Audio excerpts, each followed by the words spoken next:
Hello, it's Mr. Martin here, reading a book for the Read-A-Thon. Hope you enjoy it.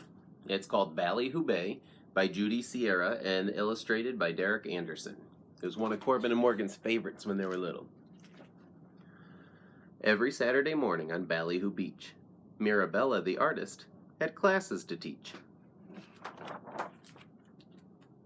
She taught etching and sketching to grannies and kids, and undersea sculpture to swordfish and squids. All the beach was abuzz with fantastic creations. The seagulls' collages were trash art sensations. Pelicans painted, crabs dabbled in clay, and seals made mobiles cut out of paper mache. Otters drew silly self-portraits with pencils, and sea squirts dyed t-shirts by spitting on stencils. Mirabella was planning a special event. On the first day of June, in an elegant tent, the Ballyhoo Art Fair was going to take place, along with the recycled art cycle race. For creatures with feathers and flippers and fins, where everyone enters and everyone wins. But the last day of May dawned gloomy and gray. Chilly winds whipped the waters of Ballyhoo Bay, and bales of barbed wire appeared on the sand, with a signpost announcing a dastardly plan. Penthouse apartments for $9 zillion each. A parking garage where there once was a beach. A crystal casino as high as a cloud. P.S. No children or wildlife allowed. Meet us this evening at Ballyhoo Hall to vote for a plan that enriches us all. Then a great wave of sorrow swept over the crowd. Not one of them dared speak their feelings aloud.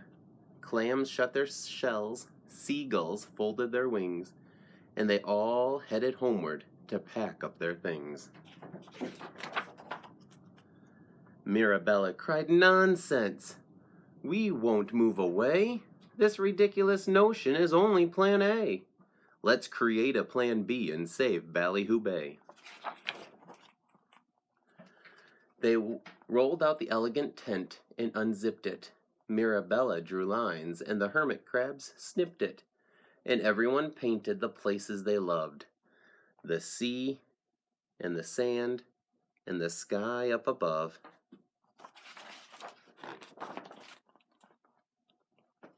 Then they hoisted their banners toward Ballyhoo Hall. Some flew there, some fluttered, and some had to crawl. Some skipped and some scuttled. Some slid on their fannies. Some rode in big tanks pulled by kids and their grannies. The builders were flustered. They gasped, "How absurd! A child cannot vote, or a fish or a bird. We will never let this happen. Allow this to happen," they sputtered. The town council huddled, then murmured, then muttered. The kids in a chorus cried, "Look at Plan B, which is friendly and fun and fantastic and free. It's an idea so simple you'll all shout, 'Gee, what? Gee whiz, why don't we leave the beach just as it is?'" Then the grannies declared, "We think that Ballyhoo Bay is for everyone, not just for those who can pay." Now, whose heart is so shriveled they'd vote for Plan A? "Ahem," coughed the mayor. "The council will note that Plan A does not seem to get even one vote. So, who votes for Plan B?" Upward shot every paw, every tentacle, hand, wing, antenna, and claw. Even the builder guys had to say yes. So they drove to the beach and they cleaned up their mess. And the art fair next day was a smashing success. There was wet art and dry art and high in the sky art, and the folks stood in line just to trade art and buy art. The art cycles raced through the surf and the dunes, some on wheels, some on wings, some on puffy pontoons. Otters drew everyone's portraits as prizes. and sea squirts sold t-shirts in all shapes and sizes.